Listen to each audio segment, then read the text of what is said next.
Good morning student.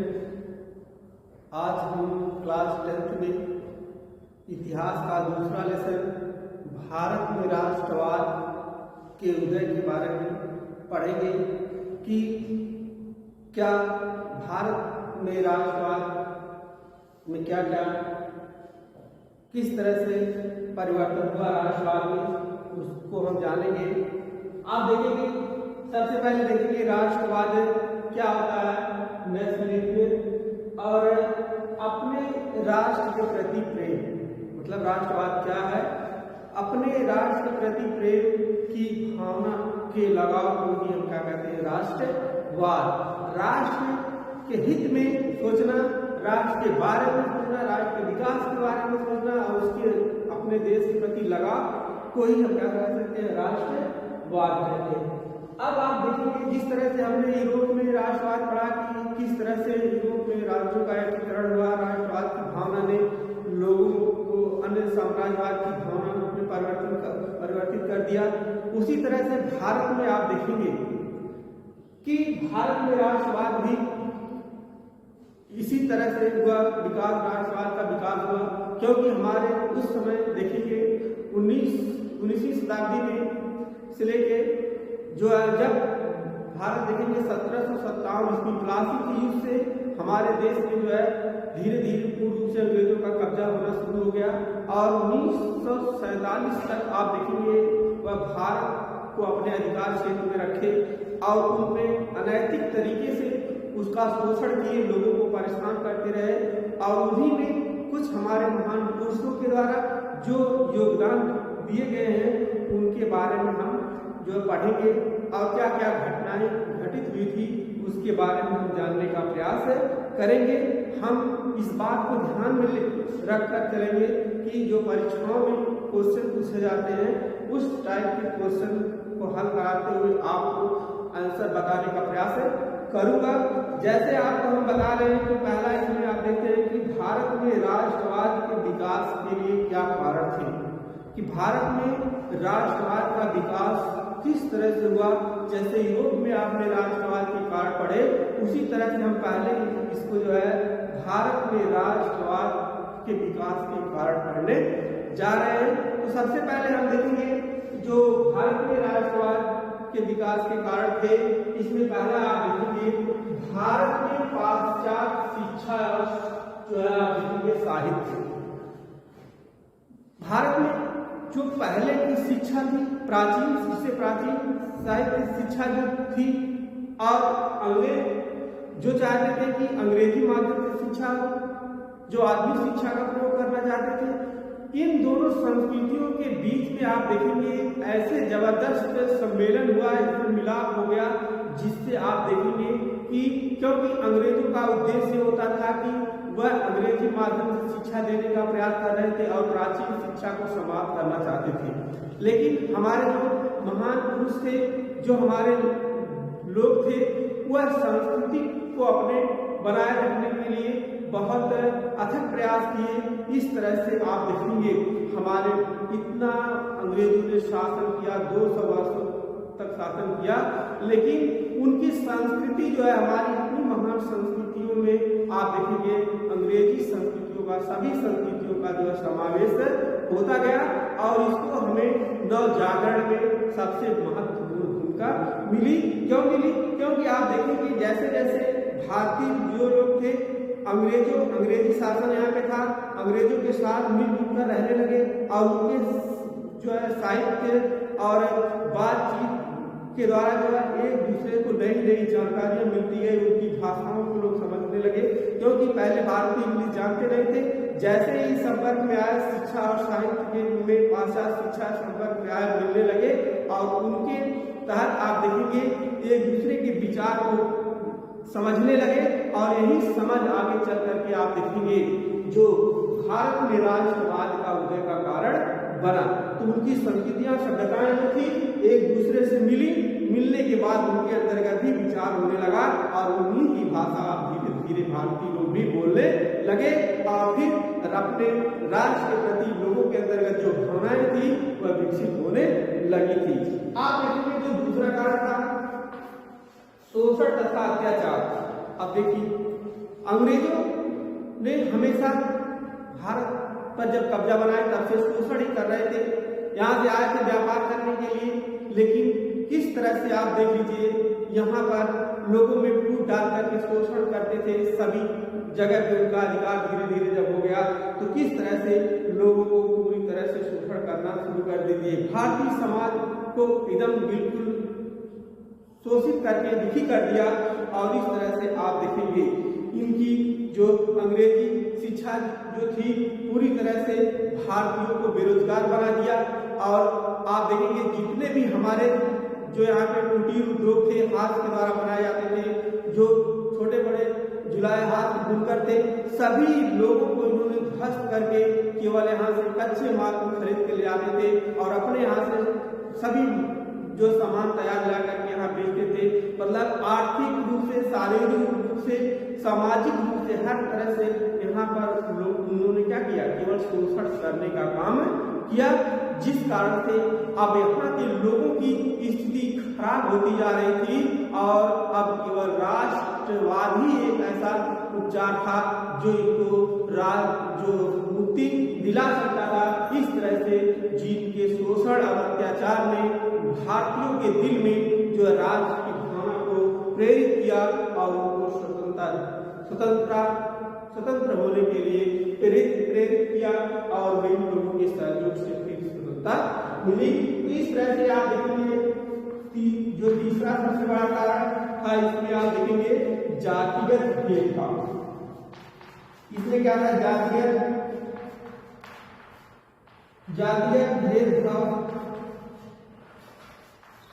इसमें जातिगत भेदभाव मतलब जातिगत भेदभाव में आप देखेंगे यह जो कास्ट डिस्क्रिमिनेशन की भावना इनके अंदर थी वह बहुत ही आप देखेंगे कड़ी व्यवस्था थी। कि आप देखेंगे जो भारतीय लोग होते थे उनको बहुत मूर्ख लोग समझते थे, बुद्धिहीन समझते थे, वह अपने आप को बहुत टैलेंट समझते थे और यहाँ के लोगों को निम्न निगाहों से देखते थे और उनकी कोई समाज में इज्जत नहीं करते थे। इस तरह से इन सभी भावनाओं से दुखी होकर के आप देखेंगे जो यह राष्ट्र की भावना ने लोगों के हृदय में प्रेरित होने के लिए उत्साहित कर दिया। इनके अत्याचारों और उनके जातिगत भेदभावों के द्वारा अपने लोगों को उच्च पदों पर रखते थे, भारतीयों को एकदम निम्न पदों पर रखते थे, जिसके कारण से आप देखेंगे उनकी स्थिति को इतना नरक बना दिया था कि अब उनको केवल अपने देश के प्रति, स्वतंत्रता के प्रति ही चाह बढ़ने लगी। और यह भी बहुत बड़ा योगदान था जातिगत भेदभाव। इसके बाद देखेंगे सामाजिक तथा धर्म सुधार आंदोलन। जो चौथा बड़ा कारण था सामाजिक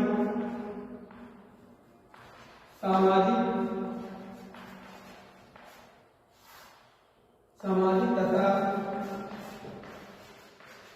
धर्म सुधार आंदोलन।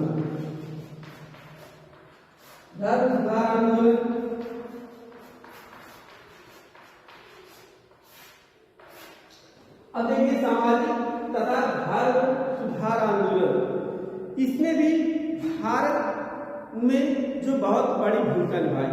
क्योंकि आप देखेंगे कि जो समाज था एकदम दुखी था, सभी लोग परेशान हो चुके थे, सभी लोग चाहते थे कि अब उनको स्वतंत्रता मिले।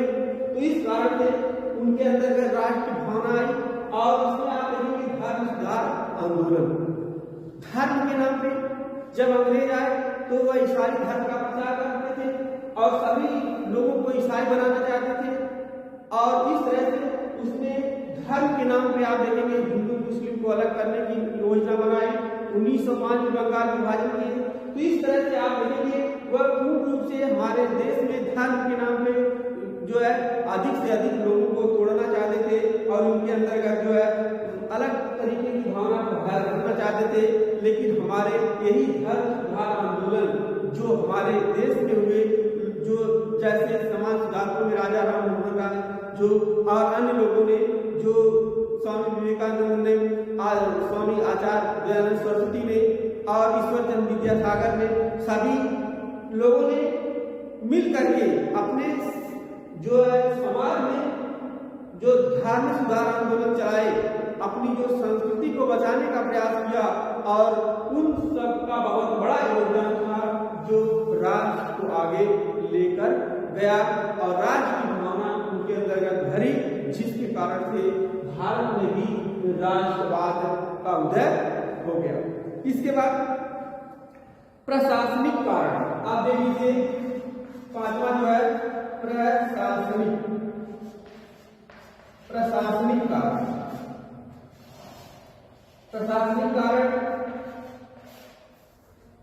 प्रशासनिक कारण में आप देखेंगे जो एडमिनिस्ट्रेटिव रीजन जो होते हैं, यह अंग्रेजों ने समूचे देश में विधिक शासन लागू कर दिया था और आप देखेंगे इसके एकीकरण स्थापित करने के लिए राष्ट्रीय जागरण को बड़ा सहायक सिद्ध हुआ। जैसे आप देखेंगे इसमें प्रशासनिक कारण जो इतनी कड़ी व्यवस्था थी प्रशासनिक थी अंग्रेजों की, वह लोगों के हृदय में इतना घाव लगाती थी कि आप देखेंगे प्रशासनिक क्षेत्र में जो भारतीय जो है उच्च पदों पे नहीं जा पाते थे, उनको केवल निम्न स्थानों में रखा जाता था।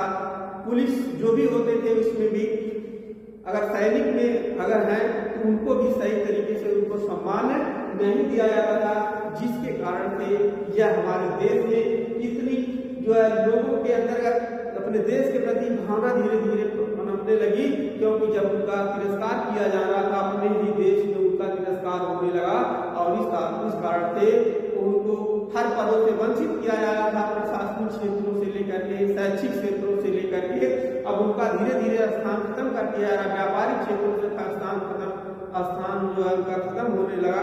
इस कारण से उनके अंतर्गत एक राष्ट्रीय भावना का विचार आया और सभी लोगों ने मिलकर के जो है आगे बढ़ा और फिर इस तरह से भारत में राष्ट्रवाद का उदय हुआ। तो इस तरह से आप देखेंगे कि भारत में राष्ट्रवाद का उदय होगा। इसके बाद जब उदय हुआ उस समय आप देखेंगे उस समय हमारे देश में स्थिति बहुत खराब थी। भारत में जब आप देखेंगे 20वीं शताब्दी में जो आंदोलन बढ़ने लगा, आप देखेंगे 1919 से आंदोलन की घटनाएं बहुत तीव्र होती गई और इस तरह से इसमें जो है सबसे महत्वपूर्ण भूमिका जो है आंदोलन में महात्मा गांधी जी ने निभाई। तो उसमें परीक्षा में क्वेश्चन आएगा कि महात्मा गांधी द्वारा चलाए गए आंदोलनों का विस्तार से वर्णन कीजिए। तो इसमें हम अब आंदोलनों से ही क्वेश्चन उठा रहे हैं, तो बताने जा रहे हैं आपको कि भारत में जो क्वेश्चन आएगा कि भारत के राष्ट्रीय आंदोलन में महात्मा गांधी द्वारा चलाए गए आंदोलनों का वर्णन कीजिए। आएगा क्वेश्चन भारत में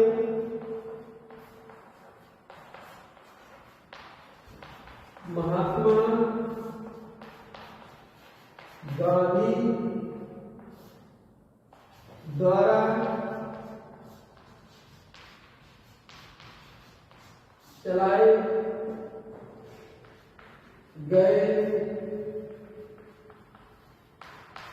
चलाए गए आंदोलनों का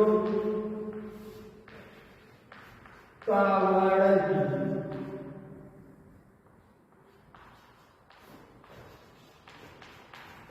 कीजिए।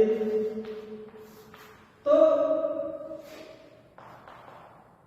भारत में महात्मा गांधी द्वारा चलाए गए आंदोलनों का वर्णन कीजिए। तो इसमें जो इनका आंदोलन है जो परीक्षा के दृष्टि में सबसे महत्वपूर्ण होते हैं उनको हम बताएंगे कि असहयोग आंदोलन, असहयोग आंदोलन, असहयोग आंदोलन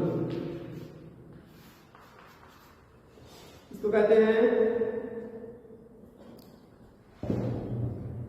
अब देखिए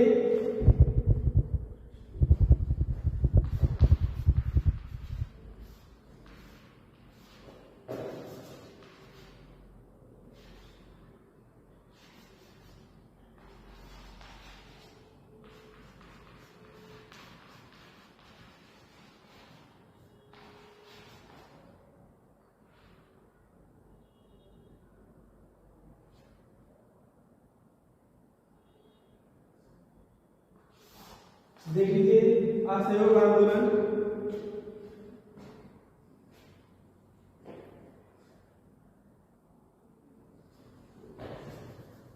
एक मिनट,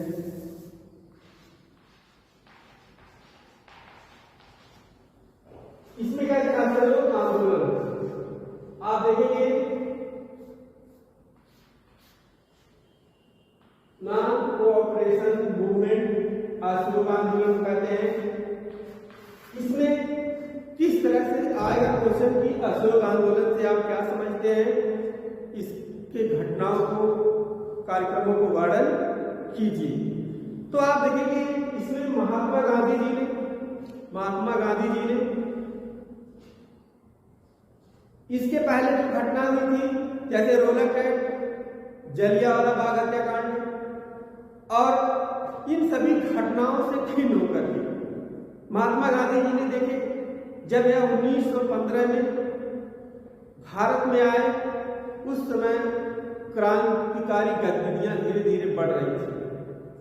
1919 में जलियांवाला बाग हत्याकांड हो गया, 1919 में रोलक एक्ट काला कानून जो बनाए गए थे, बिना दलील के बिना अपील किसी को गिरफ्तार करके बंद कर दिया गया था, जेलों में भरा जा रहा था, उसके खिलाफ आंदोलन था।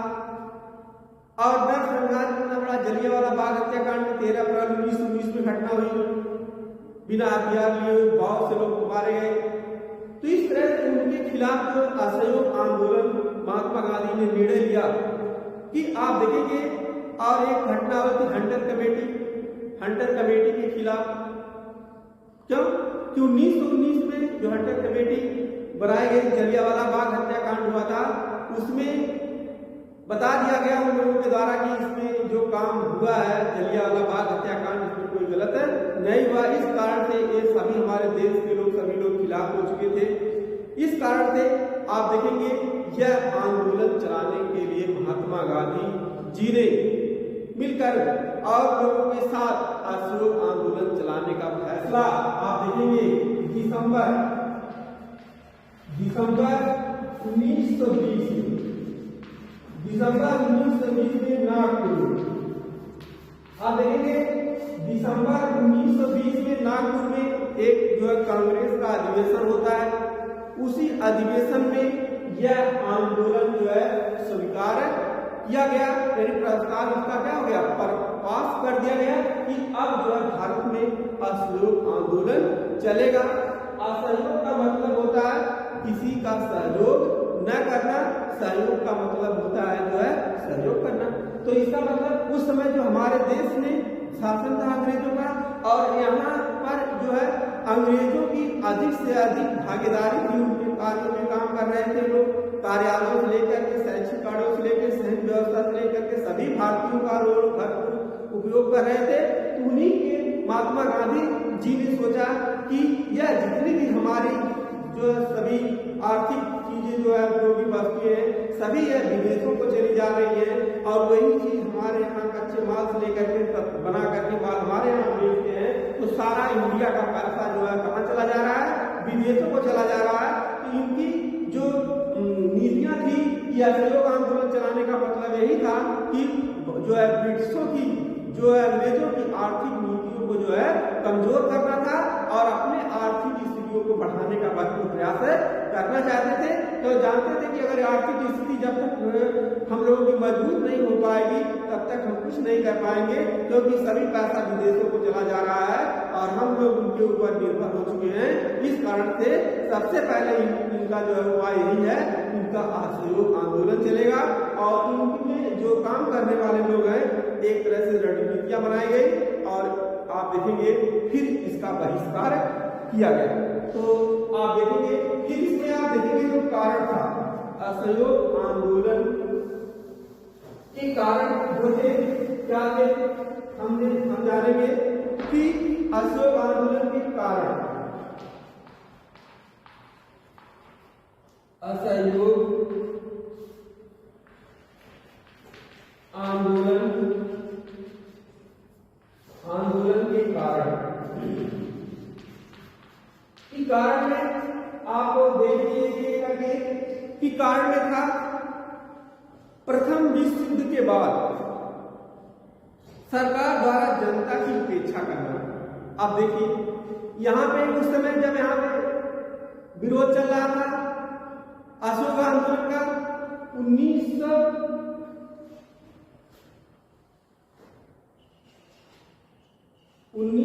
आप देखेंगे 19 में जब 1920 में यहाँ पे अशोक आंदोलन चल रहा था तो अंग्रेजों उस समय 1918 में 1914 से लेकर के 1918 में प्रथम विश्व युद्ध चला था।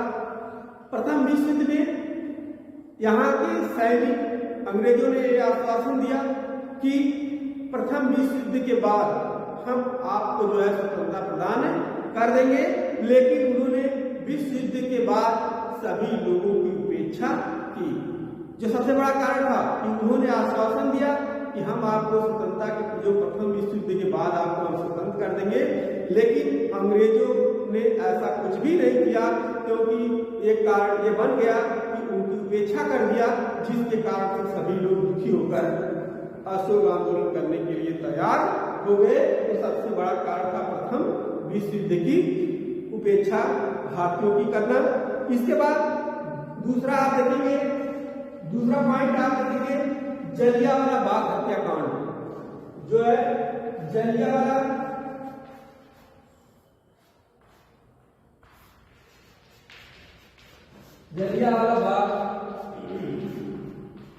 बाग हत्याकांड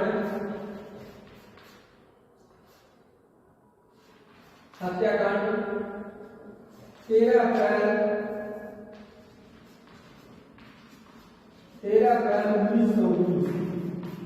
आप देखेंगे जलियांवाला बाग हत्याकांड की घटना का बहुत महत्वपूर्ण कारण बना। क्या हुआ जलियांवाला बाग हत्याकांड में? आप देखेंगे यहाँ पे लोग जो जलियांवाला अमृतसर बाग है पड़ता है, अमृतसर में बाग है जलियांवाला बाग, वहां पे लोग इकट्ठा हुए थे और इसमें अनायास जो जनरल डायर आता है और उस सभा में बहुत मेला भी लगा हुआ था, बहुत बड़ी सभा थी, वहां लोग इकट्ठा हुए थे और जिसके कारण से कुछ क्रांतिकारियों को गिरफ्तार कर लिया गया था। उनको लेकर के सभाएं चल रही थी, लेकिन यह घटना जो हुई बहुत दर्दनाक घटना हुई थी और जनरल डायर ने निहत्थे लोगों पे गोलियां चलवा दिया और बहुत लोग मारे गए, निर्दोष मारे गए, जिसके कारण से जो है यह अशोक आंदोलन का दूसरा सबसे बड़ा कारण था। इसके बाद आप देखेंगे तीसरा जो था हंटर, तीसरा जो आप देखेंगे हंटर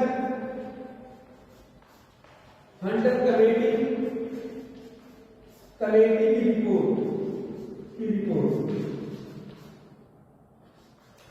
हंटर कमेटी ने रिपोर्ट बना दिया और उसमें कोई भारतीय सदस्य नहीं थे और वह बिल्कुल जो जलियांवाला बाग हत्याकांड को एकदम सही ठहरा दिया अपने कानून से, जिसके कारण से इसका बहुत बड़ा जो प्रभाव पड़ा और जलियांवाला बाग हत्याकांड को उचित ठहरा दिया इन लोगों ने, हंटर कमेटी ने, जिसके कारण से सभी लोग खिलाफ हो गए और अशोक आंदोलन करने के लिए सभी लोगों ने तैयार हो गए।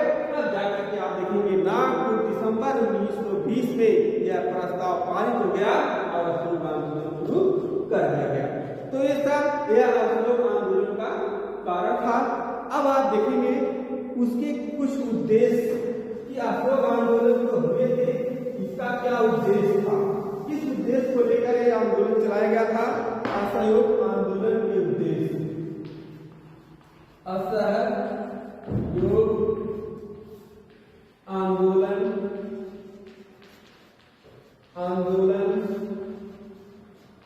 के उद्देश्य देख लीजिए क्या इसका उद्देश्य था अशोक आंदोलन का, असहयोग आंदोलन के उद्देश्य। इसमें उद्देश्य को देखिए, अशोक आंदोलन के जो इसमें आप देखेंगे उद्देश्य के कारण निम्न थे। सरकार का किसी क्षेत्र में सहयोग न करना, मतलब सरकार ने किसी क्षेत्र में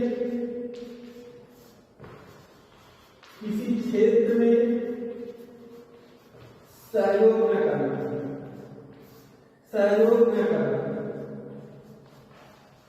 न करना।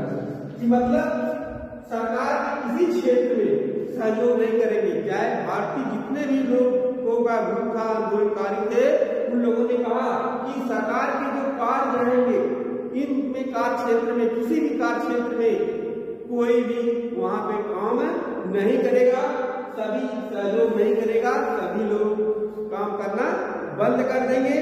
दूसरा आप देखेंगे सरकार के कार्यों का ठप करना। अब इसमें दूसरा बात क्या है, सरकार के कार्यों को ठप करना, ठप करना। अब देखिए कि सरकार के जो कार्य हैं जब तक ठप नहीं होंगे तब तक वो कुछ सुनने वाले नहीं हैं। इस कारण से वह चाहते थे कि जो आंदोलनकारी भारतीय चाहते थे कि इनके कार्यों को सबसे पहले रुकावट होनी चाहिए। महात्मा गांधी का उद्देश्य था सबसे पहले इनके कार्यों को ठप करेंगे, तभी जाकर के इनकी बात समझ में आएगी और तब ये लोग कुछ करेंगे। इसके बाद सरकार भारत की स्वतंत्रता के लिए दबाव बनाना, इसका उद्देश्य था। तीसरा आप देखेंगे सरकार से स्वतंत्रता के लिए दबाव बनाना। इसके बाद मतलब लोग चाहते थे कि सरकार पे हम ऐसा दबाव बनाएं कि जिससे हमें स्वतंत्रता मिले। अगर हम कुछ नहीं करेंगे तो कुछ नहीं पाएंगे। इस कारण से हम जब उनके कार्यों को ठप करेंगे, सरकार पर पूर्ण रूप से प्रेशर बनाएंगे और हम सरकार के किसी क्षेत्र के कार्यों को नहीं करेंगे, तब उनको समझ में आएगा कि किस तरह से हम परेशानियों में आ सकते हैं और हमें क्या करना चाहिए, तब उनको समझ में आएगा। और लेकिन हमारी आर्थिक स्थिति उस समय वे लोग खराब करते जा रहे थे, इसका भी बहुत बड़ा कारण था, इसे हमें दूर करना था। इस तरह से असहयोग आंदोलन के उद्देश्य थे, ये 3 थे। और आप देखेंगे फिर जो उसके लिए कार्यक्रम निर्धारित किया गया था कि किस रणनीतियों के तहत हमको कार्यों को करना होगा, जो कार्यक्रम करेंगे इन पॉइंटों में क्या क्या हमें करना होगा, उन सभी बातों को ध्यान में रखते हुए उन्होंने जो उसके कार्यक्रम निर्धारित किए थे। कार्यक्रम आप देखते हैं जब भी कोई काम होता है तो सिस्टम से होगा कि हमें कब क्या करना है। नहीं तो अगर हम कोई असहयोग आंदोलन करना है तो हमें किस जगह पे क्या करना है, उन्हीं सभी बातों को ध्यान में रखा गया था। जैसे आप देखेंगे इसमें जो पहला था विदेशी वस्तुओं, इसमें विदेशी वस्तुओं विदेशी वस्तुओं का बहिष्कार करना,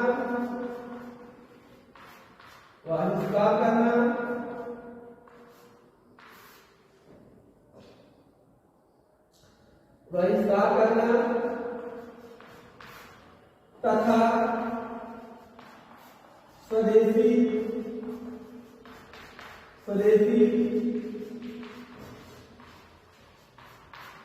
वस्तुओं का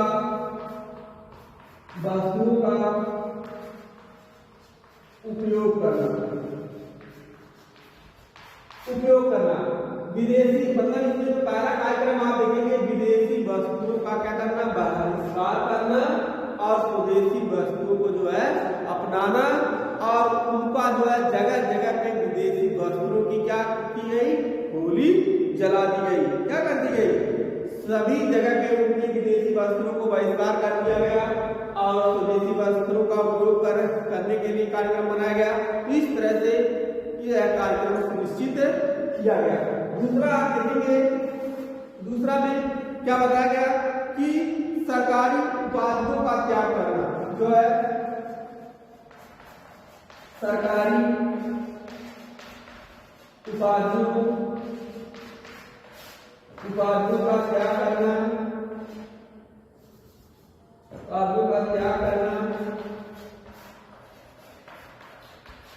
उसमें उस सरकारी उपाधियां जो उपाधियां लोगों को दी जा रही थी वह जो महात्मा गांधी को जो दी गई थी, रविन्द्रनाथ टैगोर को दी गई थी, सभी उपाधियों को इन लोगों ने क्या कर दिया, त्याग कर दिया।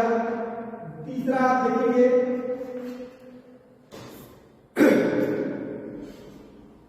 तीसरा पॉइंट आगे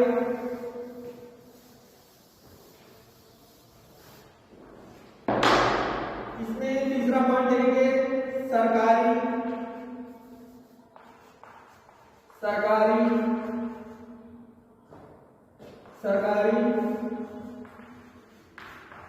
स्कूलों का त्याग करना, सरकारी स्कूलों का त्याग करना तथा उनके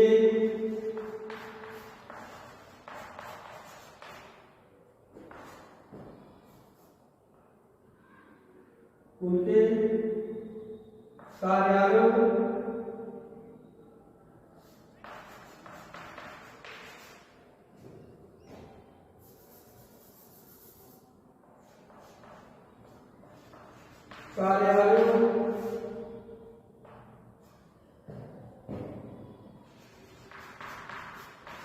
को क्या करना। तो इस तरह से आप देखेंगे कि सरकारी स्कूलों का त्याग करना होगा, सरकारी जितने कार्यालयों में काम करने वाले लोग हैं उनको भी त्याग करना होगा। तो इस तरह से एक तरह से बहुत बड़ा आंदोलन चला और ऐसा ही हुआ हर जगह जहां पे जैसे जैसे कार्यक्रम शुरू किए गए वहां पे अशोक आंदोलन का कार्यक्रम शुरू हो गया। जगह जगह पे विदेशी वस्त्रों की गोली जला दी गई, विदेशी वस्त्रों का बहिष्कार कर दिया गया।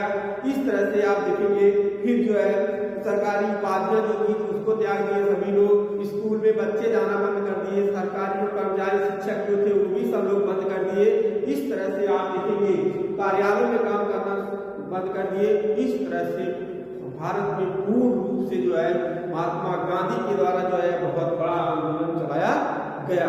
और इस तरह से आप देखेंगे जो इस तरह से जब चला 1920 से अशोक आंदोलन शुरू होता है और आप देखेंगे चौरी चौरा नामक स्थान पे गोरखपुर जिले में आप देखते हैं घटना होती है। उसी घटना के बाद जो है महात्मा गांधी जी ने 22 फरवरी 1922 में आप देख 5 फरवरी 1922 में महात्मा गांधी जी अशोक आंदोलन जो है क्या कर दिए, स्थगित कर दिए। इस तरह से यह जो था क्वेश्चन जो था परीक्षा की दृष्टि से बहुत इंपॉर्टेंट था। आप इस तरह से लिखेंगे तो आप अच्छा नंबर प्राप्त कर सकते हैं कि भारत में आएगा क्वेश्चन, भारत में अशोक आंदोलन के क्या कारण थे इसका वर्णन कीजिए। तो आपको इस प्रकार से इसके कारण उद्देश्य कार्यक्रम को ध्यान में रखते हुए अपना जो पॉइंट याद रखेंगे और इसको लिखने का प्रयास करेंगे। इस तरह से यहाँ तक आज बताएंगे, फिर अगले टॉपिक में अगले दिन। धन्यवाद।